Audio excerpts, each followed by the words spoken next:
If you no longer want to use two-step verification through an Authenticator app on Roblox, you can remove it from your account security settings.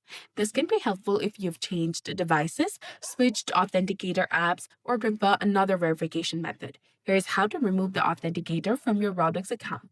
So for that, you need to go ahead and open Roblox application on your mobile device first, log into your account, and once you've logged in, tap on the More icon from the bottom right corner of your screen.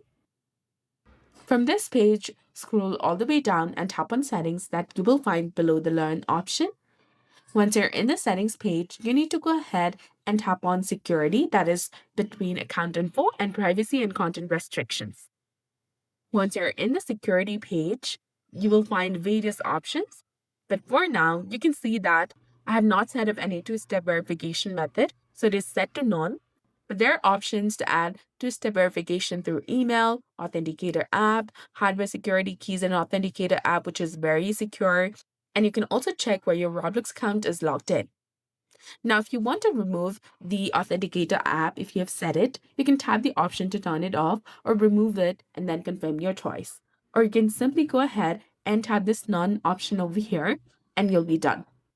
Roblox may ask you to verify your account by entering your password or sending any kind of verification in your email or Authenticator app to verify one last time to remove it. And once you're done, you should now see that the Authenticator app is turned off.